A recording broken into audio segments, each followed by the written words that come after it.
When a quiet janitor at a music conservatory has dared to fix a broken violin, no one expects him to step on stage. But when he plays, the laughter dies, and something ancient, aching, and beautiful fills the room.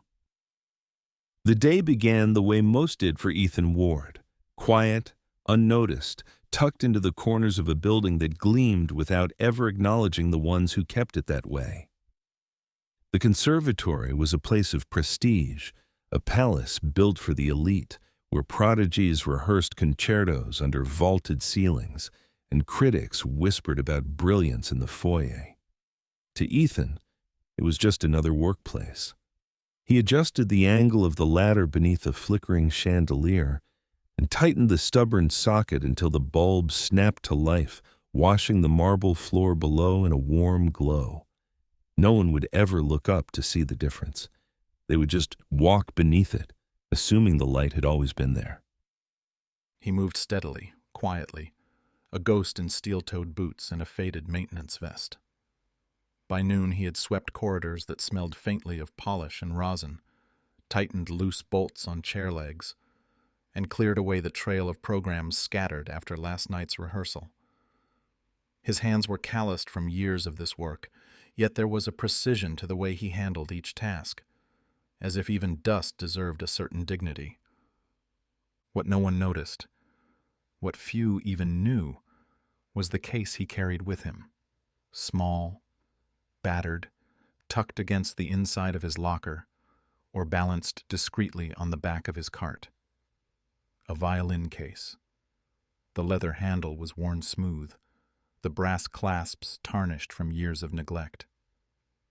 He never opened it, not here, not in front of anyone. For most, it was invisible, just another tool in the clutter of his day. For Ethan, it was the only piece of his life he hadn't pawned or buried when survival demanded everything else. At 3:00, he heard the soft pad of sneakers against the tiled floor, lighter than any of the staff, too tentative to belong to a student rushing to practice. He didn't need to look up to know who it was. Maya. His daughter had slipped in again, probably through the side door near the parking lot where security guards rarely noticed. She was 9, restless, curious, with her mother's eyes and his stubborn streak. He sighed, shaking his head as he reached for the broom leaning against the wall. "You're supposed to be at home," he said, not harshly, but with that weary tone she had learned meant he wasn't really angry. Maya perched on the edge of a stair, sketchbook hugged against her chest like contraband. Her braid was crooked, hoodie too large, the sleeves swallowed her hands. She tilted her chin up at him with a grin that was equal parts mischief and defiance. "Home is boring," she replied. "Here, people are interesting." Ethan smirked, setting the broom back down. "People here don't even know I exist." "They will," she said, matter of fact, flipping open her sketchbook. The graphite lines already hinted at chandeliers, sweeping arches, shadows bending into shapes only she seemed to notice. She began drawing without looking at the page, eyes fixed instead on him. Ethan adjusted a chair on stage left, straightened the stack of programs, and tried to ignore the weight of her gaze. But Maya had a way of sketching that wasn't about paper and pencils. It was about seeing. She saw him in ways no one else did. She saw the careful patience in the way he tightened a bolt, the rhythm in the way he swept floors, the almost reverent way his hand sometimes brushed the case he never opened. "You're drawing again?" he asked after a moment. She nodded, tongue caught between her teeth in concentration. "I'm drawing you." He laughed, low, shaking his head. "Why? I'm just fixing chairs." "Because you don't know how you look when you do it," she murmured, eyes flicking from him to the sketch. "Like it matters." Ethan paused, broom in hand, the conservatory echoing with distant scales from a practice room down the hall. He wanted to tell her that it didn't matter, that his work was invisible by design, that no one ever applauded a clean floor or a working bulb. But her small voice had a way of breaking through the armor he wore. He looked at her. Really looked. At the girl cross-legged on a stair with graphite smudges on her hands and stubborn hope in her eyes. The violin case sat at the edge of his cart, quiet and unassuming, just as it always had. Ethan reached for it, not to open it, but to steady himself, fingers resting on the handle like someone leaning against an old memory. Maya's pencil stopped mid-stroke. Her gaze flicked to the case, then back to him, her smile softening. "You're going to play again one day," she whispered, like it was a secret only the two of them were allowed to share. Ethan didn't answer. He just tightened his grip on the handle, turned back to his broom, and swept the silence into neat, invisible lines. The storage closet smelled of old varnish, dust, and forgotten seasons. Ethan ducked inside with his cart, pushing against the stubborn door that always stuck in damp weather. Boxes of sheet music were stacked like crooked tombstones, their corners curling from age. Folding chairs leaned against the wall, one missing a leg, another bent beyond repair. This was the graveyard of the conservatory, where everything deemed unworthy of the stage was left to rot in the dark. He flicked on the overhead bulb, its light sputtering into a weak glow. He crouched to shift a box when his hand brushed something hard, curved. He pushed aside a tangle of extension cords, and there it was, a violin case, scuffed, its leather peeling, brass hinges dulled to the color of old coins. Ethan froze. For a moment he simply stared, his breath caught in his chest. Slowly he reached out, fingers grazing the rough surface, then lifted it from the shadows. The weight was familiar, almost haunting.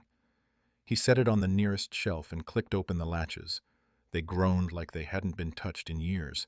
The lid creaked open, and the violin inside looked as though it had been waiting for someone to find it. The bridge was cracked down the center, leaning slightly to one side. Two strings hung limp, coiled like dying veins, while the others stretched too taut, on the verge of snapping. The varnish was dull, mottled with scratches, a fine line of dust resting in its curves. The bow lay beside it, hair frayed and yellowing, a ghost of what it once was. Ethan reached out and lifted the violin with both hands, careful, reverent. He held it up to the flickering light, turning it gently, his thumb tracing the jagged line in the bridge. It wasn't just broken. It was abandoned. He could almost hear the silence it had been forced to hold all these years. Something stirred in him, an ache buried deep but never gone. He remembered the first time he had held his own violin as a boy, the weight of it strange yet perfect in his small hands.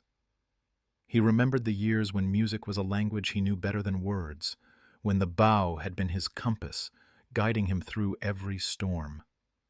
Now he stood in a storage closet with a relic, and for the first time in years, the silence pressed on him differently, less like a shield, more like a demand. "You're looking at it like it's alive." The voice startled him. He turned sharply. Maya stood in the doorway, her hoodie sleeves dangling past her hands, her sketchbook hugged to her chest. She had crept in without a sound, as she always did, her eyes wide and curious. Ethan swallowed, turning the violin in his grip. "Maybe it is," he murmured. She stepped closer, her sneakers squeaking faintly on the linoleum. "It looks sad," she said, tilting her head. "Like it's waiting." Ethan let out a soft laugh, one without humor. "It's broken, kiddo. No one's played it in a long time." Maya set her sketchbook on a box and reached out, her fingers brushing the edge of the wood. "Can you fix it?" The question lingered. He looked down at her, at the certainty in her gaze. His instinct was to say no, that some things stayed broken, that some strings could never be tightened again. But the violin in his hands felt warm, fragile, stubborn. He hadn't realized until this moment how much of himself mirrored its state. "Maybe," he said softly. Maya smiled, satisfied, and began flipping through her sketchbook, already searching for a blank page. Ethan turned the violin over one more time. dust catching the light. He thought about all the hours it had sat here, silent, dismissed, and then he thought about his own case, hidden in his locker, waiting. He placed the violin back in its cradle, but his hands lingered on the wood. Alive, he thought. Maybe it still was. The wood felt different back then, smoother, warmer, like it responded to him before he even played a note. Ethan remembered the first time he held a violin that wasn't a loner. He was 14, the scholarship had just come through, and the conservatory rep placed the instrument in his hands like a priest handing over a sacred relic. He barely breathed. The scroll was carved so fine it looked like it would melt if he stared too long.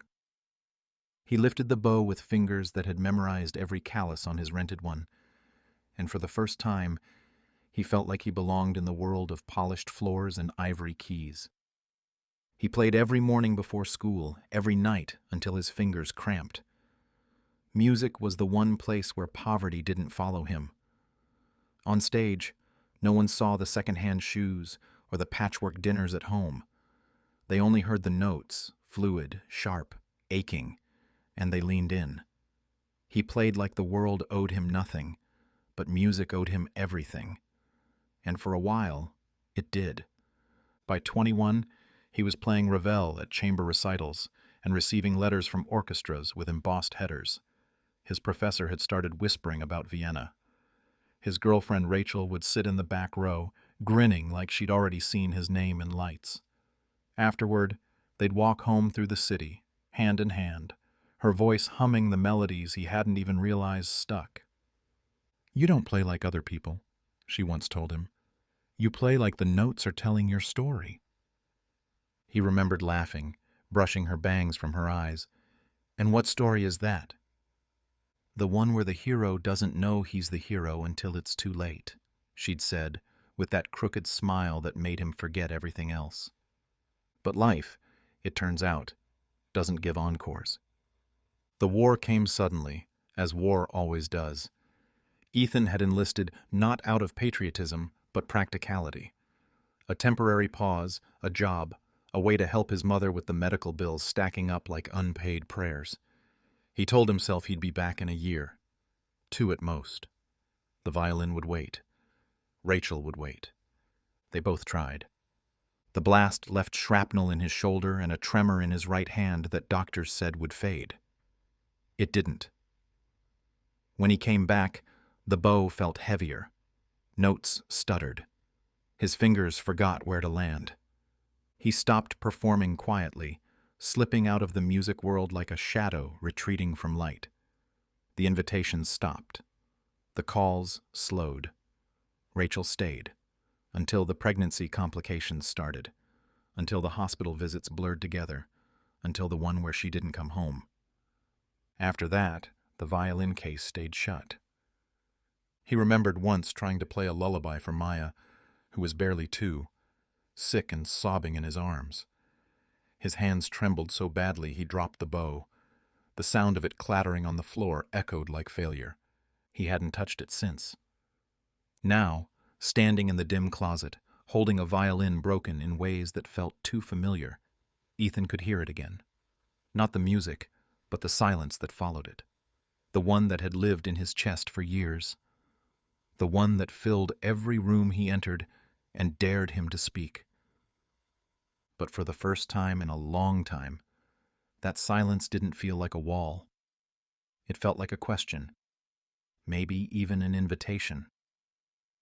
ChatGPT said, Victor Hale arrived the way storms did, loud, abrupt, and with no concern for the damage left behind.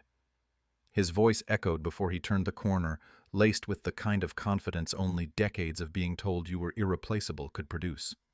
Staff scattered in his wake, a soft flurry of quick nods, mumbled greetings, and nervous glances. He didn't notice, or if he did, he didn't care. "Tell me," he said to a junior stagehand whose name he didn't bother to learn, "is the chandelier finally fixed, or should I prepare to be impaled during intermission?" The stagehand chuckled uncertainly. Victor waved a dismissive hand and stepped onto the main floor of the conservatory's recital hall. He wore a trench coat tailored so precisely it looked like armor. His hair was white and slicked back with unnatural precision, every strand accounted for. Thick-rimmed glasses perched on his nose, framing eyes that scanned the space with clinical detachment. Ethan was adjusting the last row of chairs, a rolled-up floor plan tucked into his back pocket. He kept his head down, working quietly like he always did, blending in, background noise. Victor spotted him. "Oh," he drawled. "And here we have the janitorial arts on full display. Tell me, are the chairs being tuned as well?" A few people laughed, not because it was funny, but because it was Victor Hale. You laughed when he expected it. That was the rule. Ethan didn't look up. He moved to the next chair, straightened it by half an inch, then stepped to the side. He'd heard worse. War zones weren't filled with insults. They were filled with explosions. Words were easier to dodge. Victor didn't stop. He never did when he sensed someone who wouldn't talk back. There's something oddly poetic about watching someone polish the stage they'll never stand on, he mused. A metaphor, perhaps. One of those grim ones, like talent buried beneath fluorescent lighting and utility carts. Ethan met his gaze briefly, just long enough to be respectful, not long enough to invite more. "Just making sure no one trips over the details, sir." Victor arched an eyebrow. "Well, how noble. Perhaps there's a sonnet in that somewhere." He turned on his heel and addressed a passing producer. You'd think in a place so obsessed with excellence, they'd at least train the help to know the difference between mahogany and maple. The producer gave a tight-lipped smile and quickly changed the subject. Victor's words hung in the air like dust unsettled by movement. Maya peeked around the curtain, her sketchbook clutched tight. She'd heard it too. Her brows furrowed. She looked at her father, waiting for a sign, something to show that it hadn't cut. But Ethan only exhaled through his nose and returned to his work. Later, in the supply closet, he unwrapped his sandwich and sat on an overturned crate, shoulders slumped, hands still. Maya sat beside him, swinging her legs. "Why is that guy such a jerk?" she asked flatly, flipping a page in her notebook. Ethan smiled faintly. "Some people spend so long listening to their own voice they forget what music sounds like." She looked up at him. "But you didn't say anything back." "I've said everything I need to," he replied, tapping his chest. "Just not with words." He reached into his jacket and pulled out a small piece of sandpaper. The broken violin he'd found yesterday rested on the workbench nearby, waiting. He ran the paper lightly over the cracked edge of the bridge, careful, methodical. "You're still going to fix it?" Maya asked. Ethan nodded. "Yeah, even the forgotten things deserve to be heard." And in the silence that followed, he let Victor's voice fade into nothing. ChatGPT said, The black car pulled up to the side entrance of the conservatory without ceremony, its windows tinted, its presence expected but never announced. Clara Beaumont stepped out, heels clicking against the pavement like punctuation marks. She didn't wait for someone to open her door or carry her bag. She moved with purpose, dressed in a sleek navy coat over a pressed charcoal suit, hair pinned back, every strand deliberate. People parted without being asked. The executive director offered a polite nod. The events coordinator stammered a greeting. Clara acknowledged them with a glance, a faint smile that flickered across her lips before vanishing. She didn't waste energy on pleasantries she didn't mean. Time was currency. Efficiency was gospel. And this gala, this annual over-orchestrated production of music and money, was another box to tick before the next grant, the next donor, the next performance that kept the lights on and the legacy intact. She stepped into the hall and took in the space with a quick sweep of her eyes. Chairs arranged in perfect rows, centerpieces rehearsed to symmetry, the scent of fresh polish and soft lilies rising in the air. On the surface, it all gleamed, but Clara noticed everything.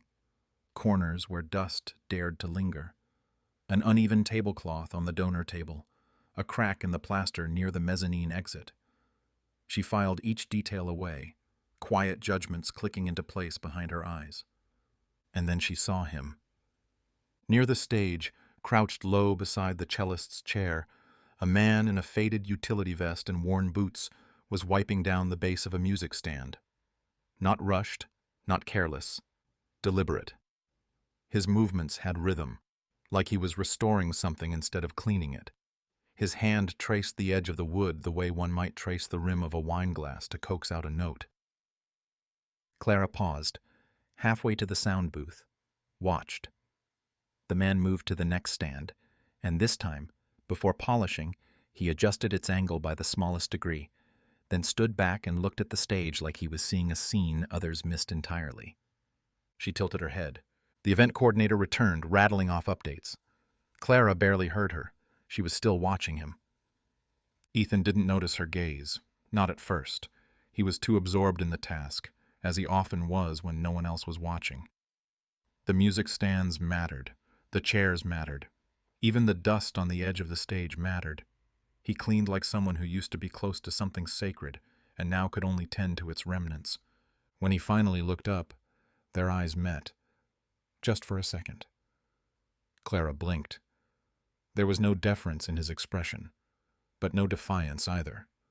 Just a calm steadiness, like he was used to being seen and forgotten in the same breath. She spoke finally. "You work here?" He nodded once. "Maintenance." "I've seen plenty of maintenance crews," she said, her tone cool. "Not many treat the instruments like that." Ethan straightened. "Tools deserve respect." She studied him for a moment longer, then nodded, just slightly, as if filing something away she couldn't quite name. "Carry on, Mr. Ward," he said. "Ethan Ward." She gave the faintest smile, then turned and walked away, but her thoughts lingered where her heels no longer did. There was something in the way he handled that stage, something in his silence that felt familiar.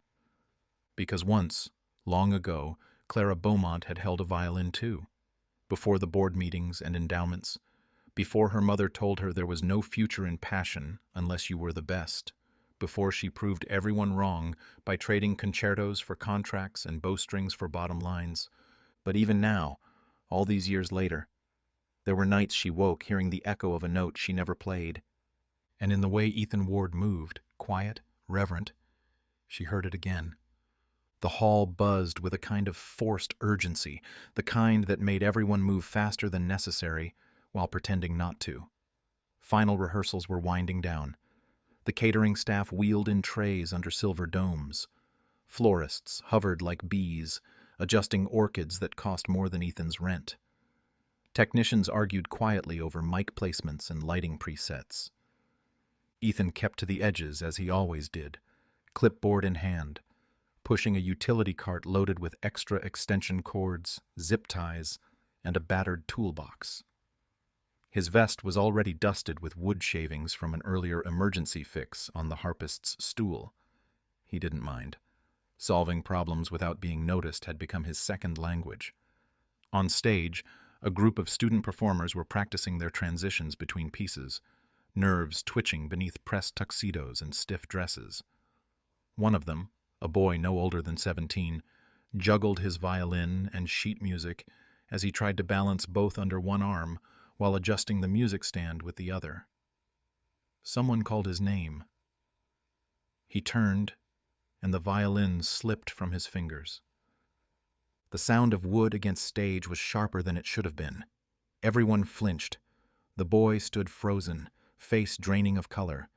The violin hadn't shattered, but when Ethan stepped closer, he could see the damage instantly.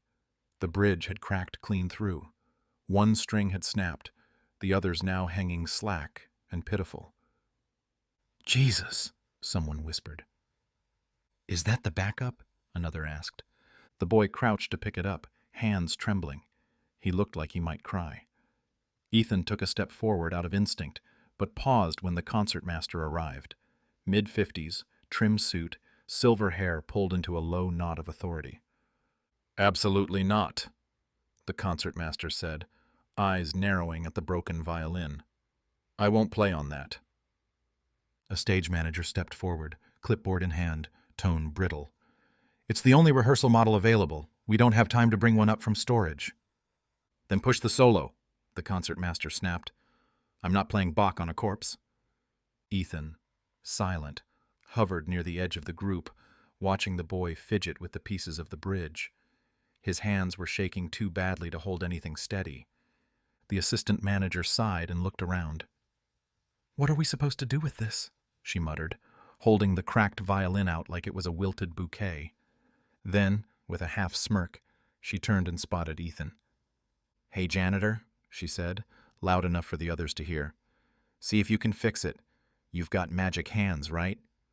A ripple of laughter followed, polite from the staff, sharper from the musicians. Ethan didn't flinch. He walked forward, took the violin carefully, without meeting anyone's eyes, and nodded. "No promises," he said. "Of course not," the concertmaster scoffed. "We're not asking for miracles, just a glue job." More chuckles. The boy who dropped the instrument looked at Ethan like he wasn't sure whether to feel grateful or ashamed.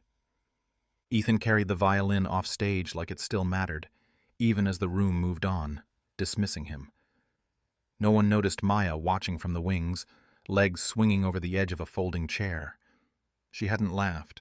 She had seen the way Ethan's fingers held the broken wood, not like a janitor with a task, but like a musician remembering something holy.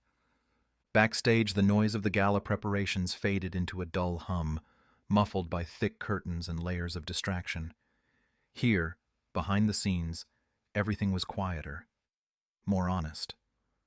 A single bulb flickered overhead as Ethan placed the broken violin down gently on the narrow workbench next to his toolbox, brushing away bits of glitter and stray petals from some forgotten floral arrangement. He stood for a moment, just looking at it. The cracked bridge lay like a fracture in bone, delicate but deep. The strings were limp, the tailpiece out of alignment.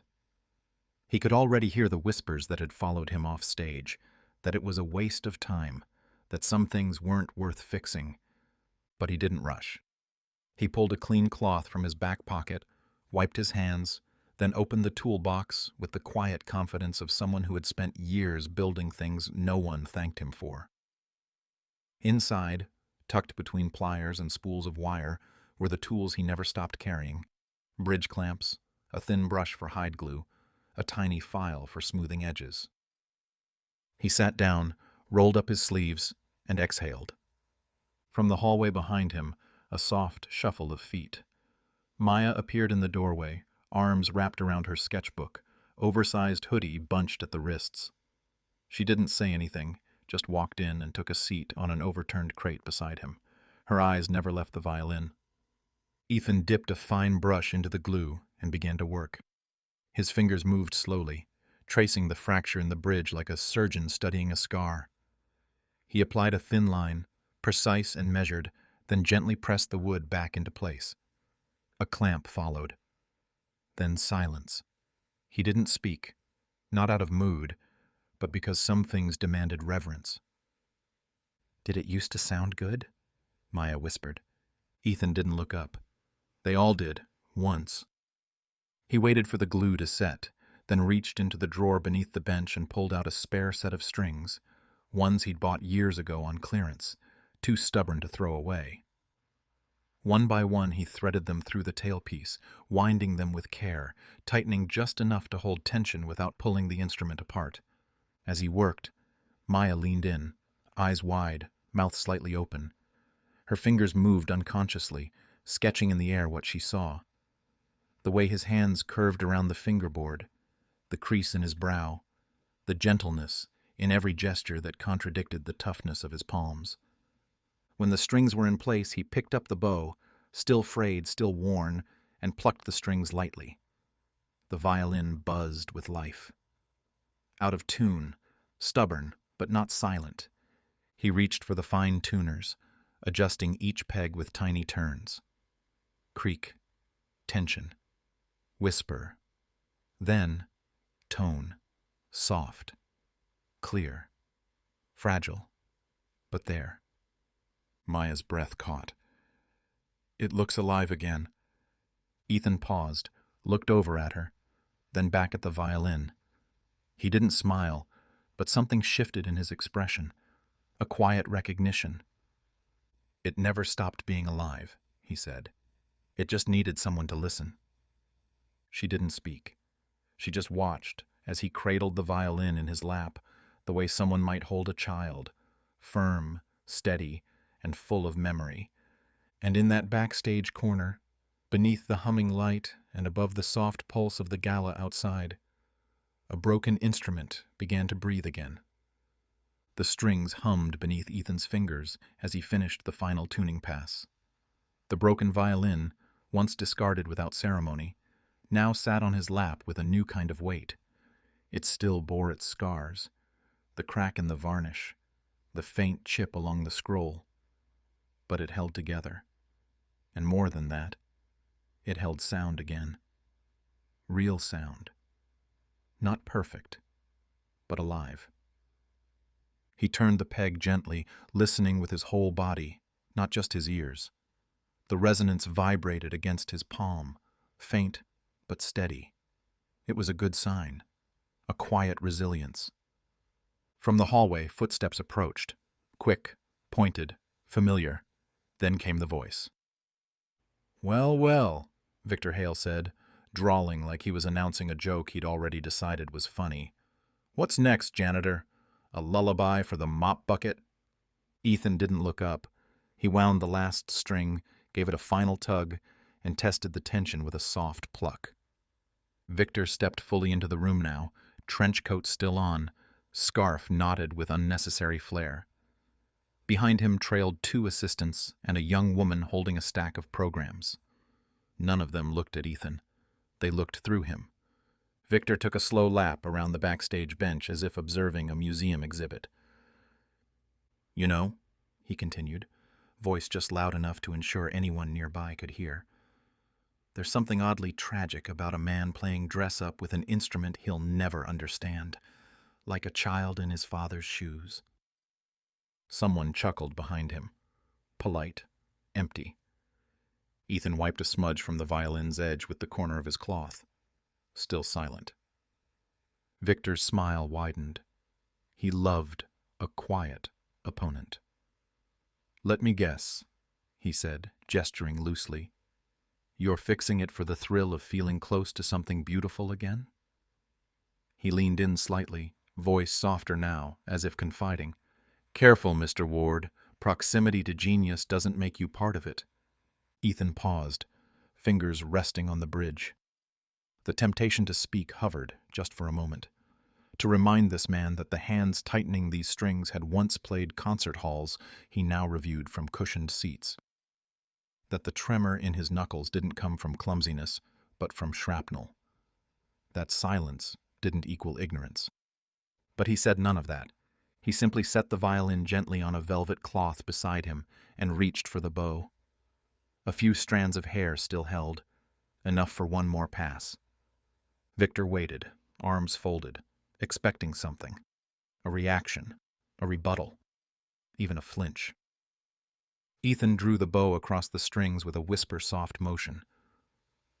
The note rang out, warm and low, filling the backstage air with something that wasn't anger or defiance, but patience.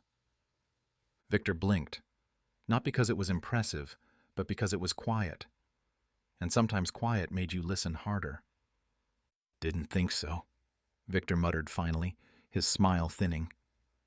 "Carry on, janitor." He turned and left in a breeze of arrogance and cologne. The assistants followed. Only Maya remained, crouched behind a curtain, eyes wide. She hadn't said a word, but her sketchbook lay open across her knees. She'd drawn Ethan again, this time with the violin balanced on his knee, hands mid-motion, the bow an extension of breath. "Dad?" she whispered after a long moment. He glanced at her. "Was that a C?" Ethan nodded. "Close enough." And with that he tightened the last peg, lifted the violin once more, and kept going. It started like so many things do in rooms filled with money and ego, with a joke.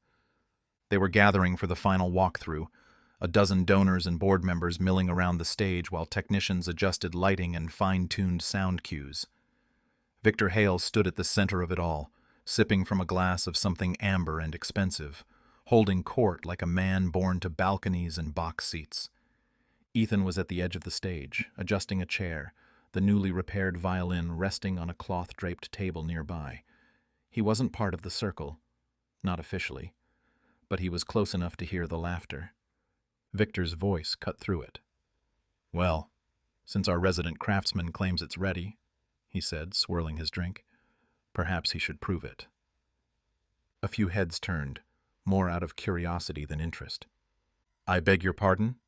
asked the gala chair, a tall man in an even taller ego. Victor gestured lazily toward the violin. "The janitor fixed it. Let's see if it sings."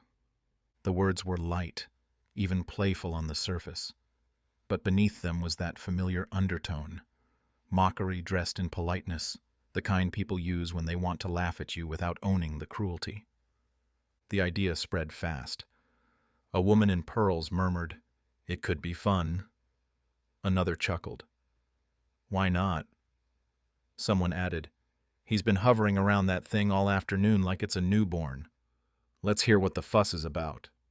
Ethan heard every word, and every word burned. He didn't move, just stared at the instrument. His hand twitched at his side, the echo of muscle memory and hesitation colliding in his chest. "I'm not sure this is appropriate," said a young man from the production team, voice uneasy.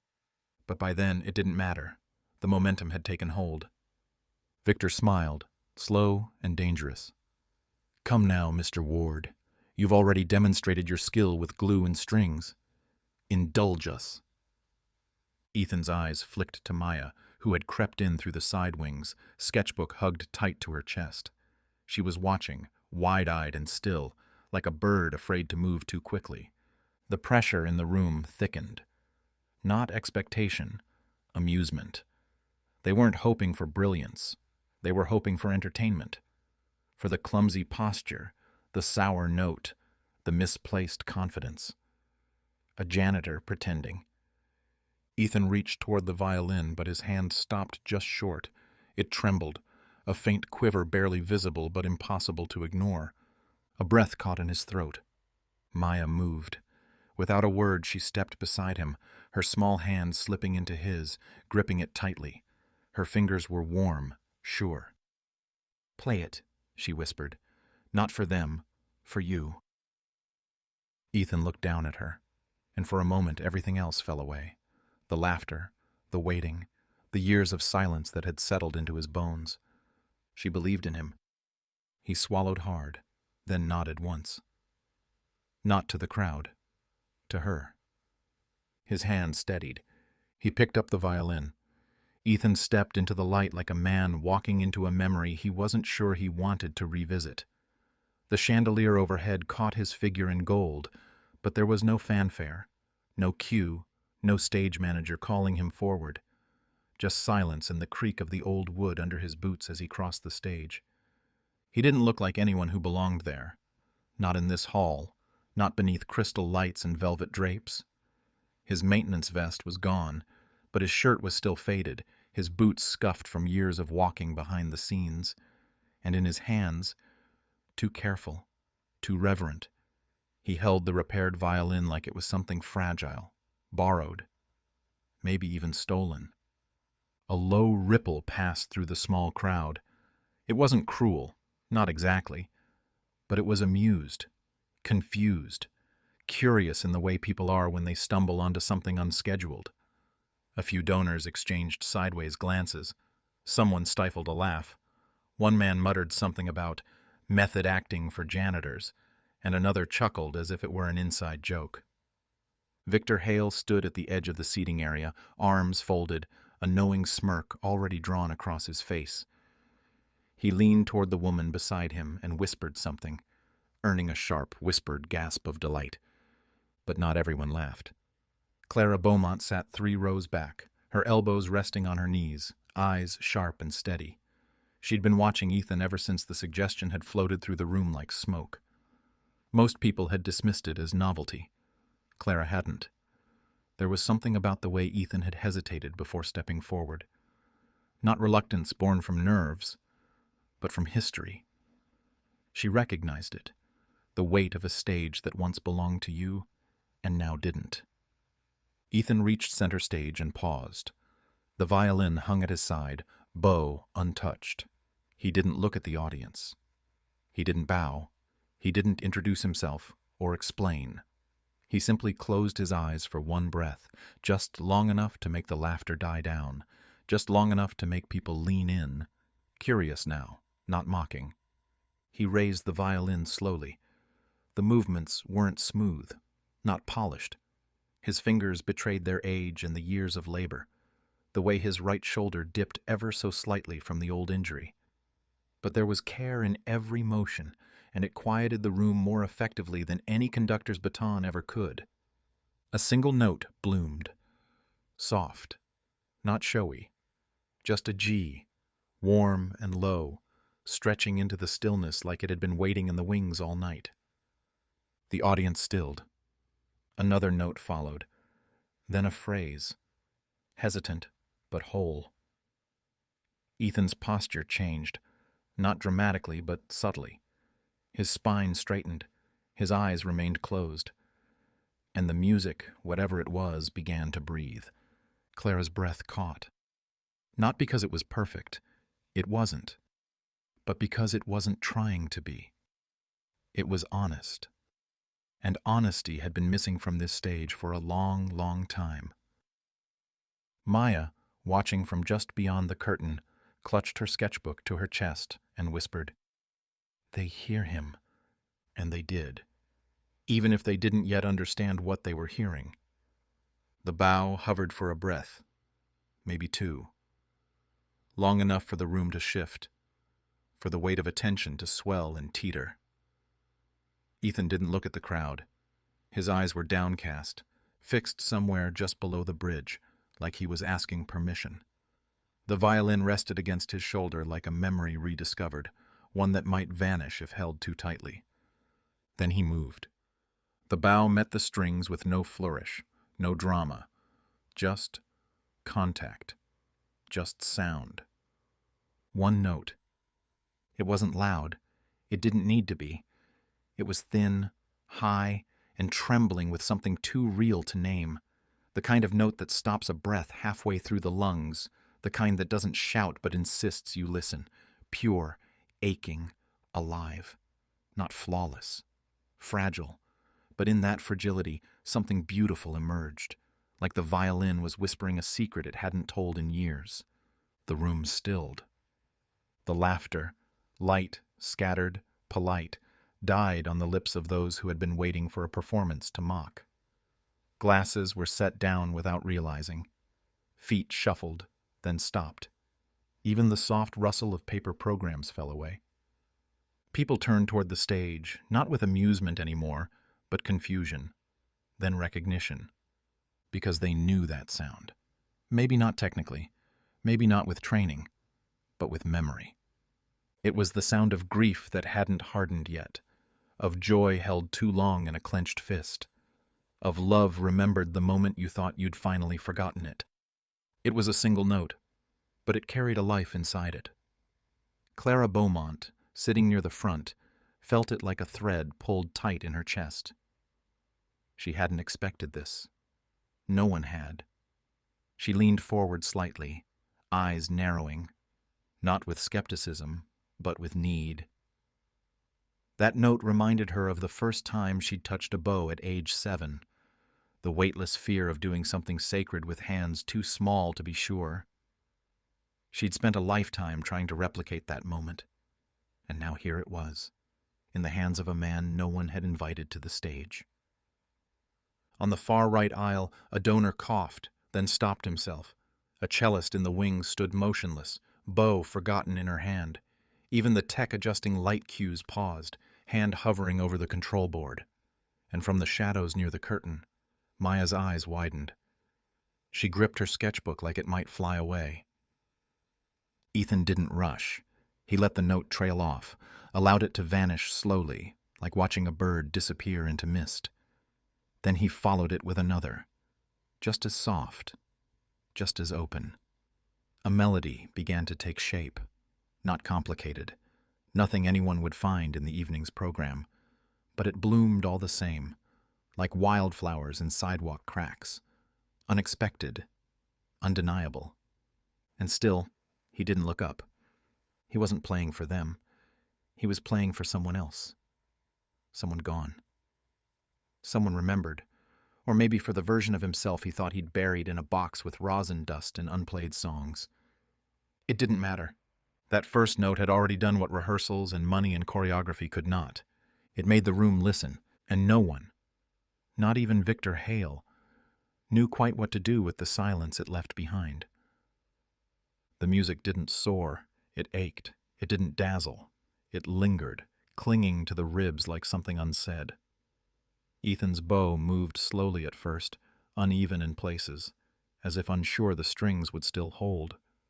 But with each passing phrase, the tremble in his hand steadied, not into perfection, not even close, but into something more dangerous, something honest.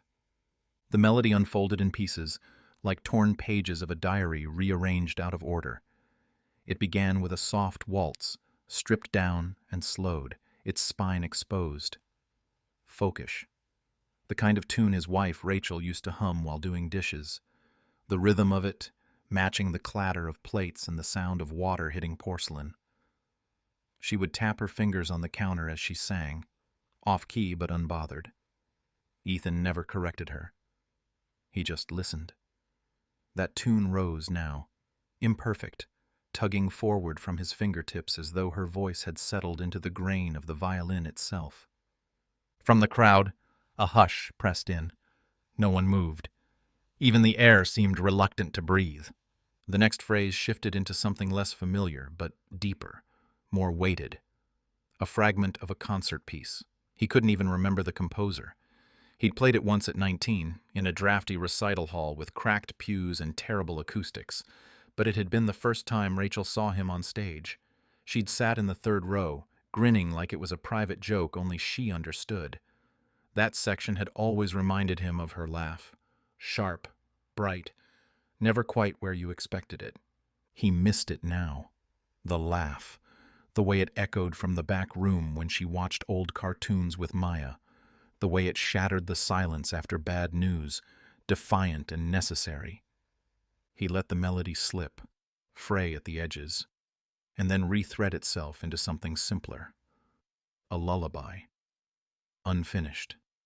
The one he'd written for Maya on a yellow notepad in the NICU, his handwriting shaky from hospital coffee and not enough sleep. He never played it for her. Not fully. Not after Rachel was gone. It had stayed in his mind like a locked drawer. Now it opened. It was quiet. Almost too quiet. The notes fragile and breathy, like they might dissolve if spoken too loud. A few people in the back row blinked rapidly, unsure why their chests felt heavier. Clara didn't blink at all. Her jaw was clenched, eyes locked on Ethan's bowed head, as though looking away might break the spell. Ethan played through the pain in his shoulder, through the tightness in his throat, through the quiet voice in his head that still whispered, "You don't belong here."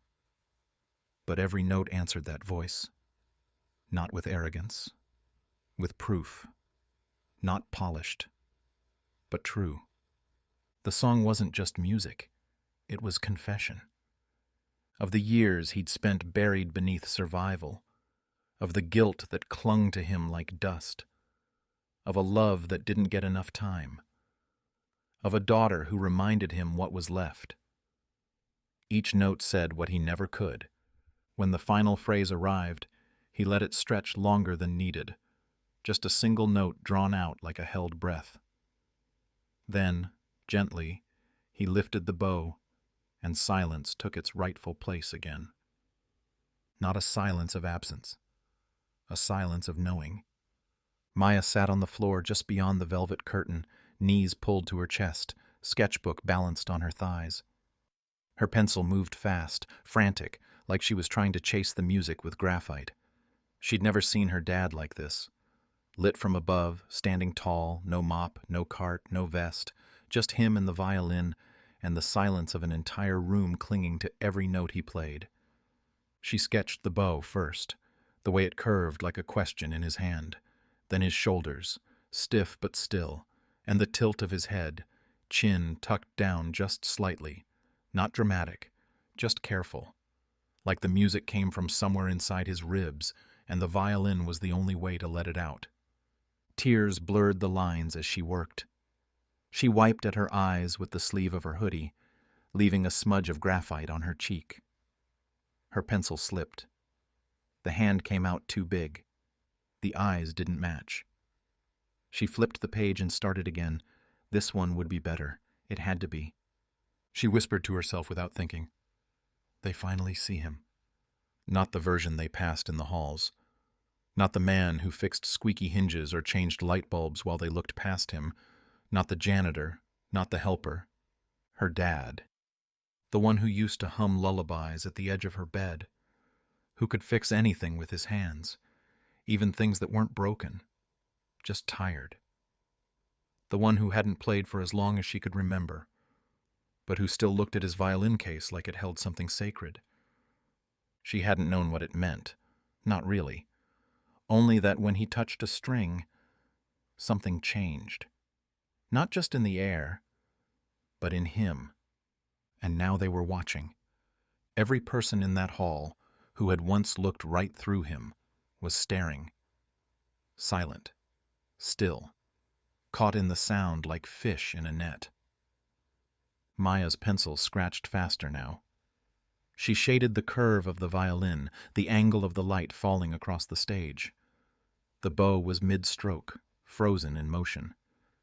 She tried to draw the way the sound felt. Not what it looked like, but what it felt like. Big, brave, sad, but not broken. She glanced up again, blinking hard. He was still playing, eyes closed, mouth tight with emotion he'd never speak aloud. She saw it, though. She saw all of it. The pain, the memory, the apology to himself for putting music away, the forgiveness that came when he finally let it out. She turned back to the page. She added tiny musical notes floating around his shoulders like fireflies, glowing against the dark. Someone in the audience sniffled. Another wiped their eyes. But Maya didn't need to look at them to know. They saw him now, and somehow that made her chest feel too small for her heart. Victor Hale sat in his reserved seat, third row center, hands clasped loosely around the stem of an untouched wine glass. The condensation had long melted, trailing slow lines down the base and pooling in a forgotten ring on his program. He hadn't taken a sip. He hadn't moved. When Ethan first stepped onto the stage, Victor's mouth had twitched upward, ready. It was the kind of moment he fed on. An untrained man daring to perform in a place built for excellence. He'd already begun writing the review in his head. Something scathing, clever. Something about misplaced valor and the tragedy of mediocrity mistaking itself for art. But then the music began, and nothing he'd prepared made sense anymore. Victor had heard thousands of performances in his career. Conservatory debuts, world tours, private salons lit by candlelight, and invitations printed in gold foil.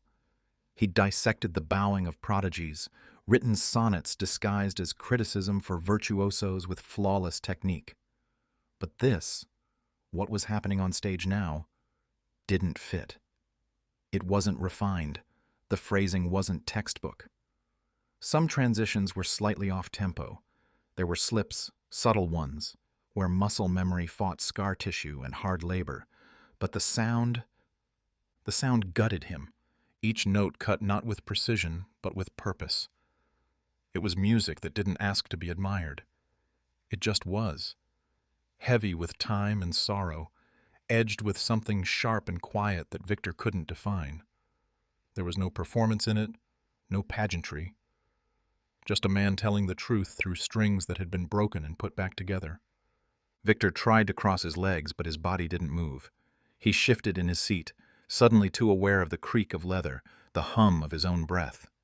His smirk had dissolved, and now he found his lips slightly parted, as if about to speak, but unable to finish the thought. The critic who had spent decades translating sound into words, piercing, eloquent, always in control, now found himself without language. He wanted to scoff, to dismiss it all as sentiment, to chalk it up to the novelty of the moment, the audience's susceptibility to underdog theatrics. But none of that rang true. Not this time. Because this wasn't performance. It was confession. And it left no room for cynicism. Victor's mind scrambled for comparisons, for metaphor, for anything that would allow him to frame what he was hearing in the armor of intellectual distance. But nothing came, because deep down, he recognized the feeling that lodged in his throat.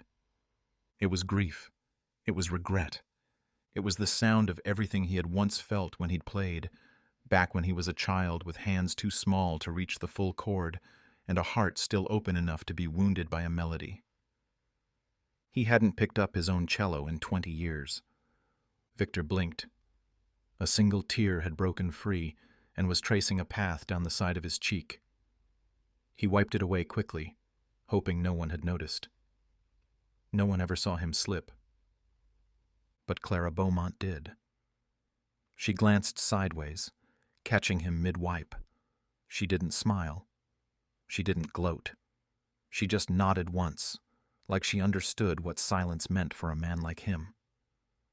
On stage, Ethan played the final phrase with a tenderness that made Victor ache. Not from envy. Not from critique. From recognition. And for the first time in his career, Victor Hale didn't write a single word. Clara Beaumont sat upright in her seat, hands folded over her knees, trying to maintain the kind of composure expected of her. Her expression was poised, unreadable, the way it always was at public events, especially ones with donors in the room. But inside, something was unraveling. Her fingers trembled, subtly, but enough for her to notice. Enough for her to fold her hands tighter in her lap, hoping no one nearby would see. Ethan's music had started quietly, almost uncertain, and she had leaned in out of curiosity more than anything. But then, it had changed. Or maybe she had. Now each note hit like something familiar, something she hadn't touched in years. Not since she'd left it behind. It wasn't a melody she recognized in the technical sense.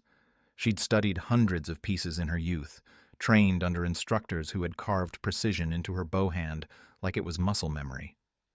But this? This wasn't about precision. It wasn't about the name of the piece or the technique.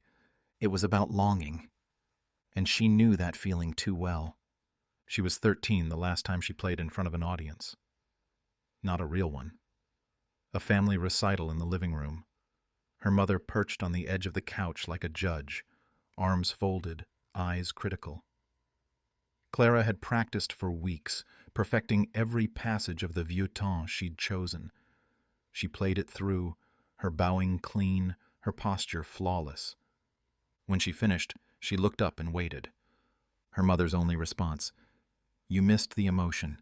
Play it again, and this time feel something."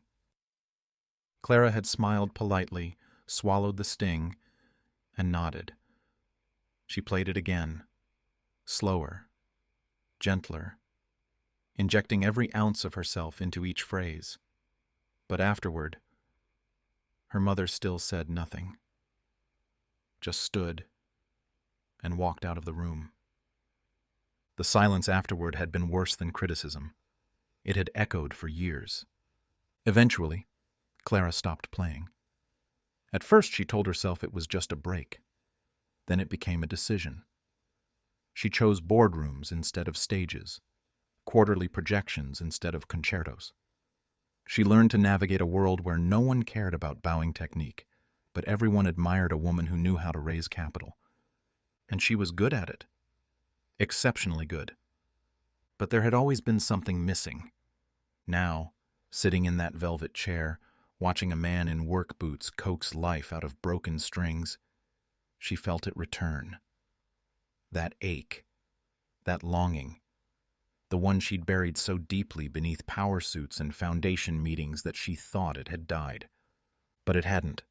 It had only gone quiet. And now in Ethan's music, it stirred again. Not as pain, but as possibility, as memory. Not of her mother's silence, but of the girl she'd been before it ever mattered. The girl who played because it felt like flying, who once sat on the floor with her violin tucked under her chin, eyes closed, bow moving like a heartbeat. She hadn't thought of that girl in years. Clara's throat tightened. She blinked fast and reached into her coat pocket for a tissue she didn't use.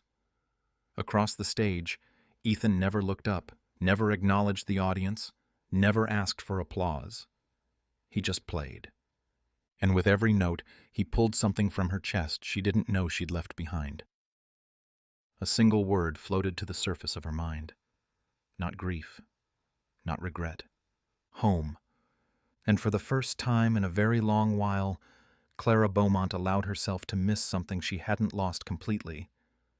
The last note hung in the air longer than it had any right to, like it didn't want to leave.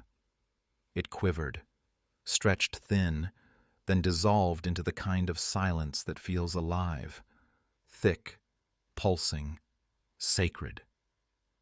For a few seconds, no one moved. No one coughed, adjusted a collar, checked a watch. It was as if time itself had paused to listen. Ethan stood still, the violin resting lightly beneath his chin, the bow hovering in the air like it might rise again. But it didn't. He drew a slow breath, lowered the bow, and brought the violin down with care, like it was made of breath instead of wood. His shoulders, which had been square with purpose moments earlier, slumped just slightly, as if the performance had taken something from him. Not energy, but something more intimate, something he hadn't offered in years. From the back of the room, someone stood. The sound of a single pair of hands clapping broke the spell. Then another, and suddenly the room rose like a tide. Not the kind of standing ovation bred from social obligation or event decorum. This wasn't the clapping of people checking their programs or glancing sideways to see if they were supposed to participate. This was the kind that came from the gut. Reverent, honest, slow, then swelling, rolling through the hall like thunder with no storm. People were crying. Others stared as if they'd seen a miracle but weren't quite sure how to say it aloud. Chairs scraped gently against the floor as feet found their way upright, knees stiff, hearts shaking. Clara Beaumont rose last, not out of hesitation, but out of awe. Her hands met in rhythm, quiet but certain. She didn't smile. She didn't blink. Her eyes stayed fixed on Ethan, watching him the way someone watches a lighthouse flickering through fog, something they didn't know they needed until they saw it. Victor Hale didn't move. He was already standing. Ethan didn't look at the crowd. He hadn't looked at them the entire time. He kept his head bowed slightly, almost like he was apologizing for having been seen.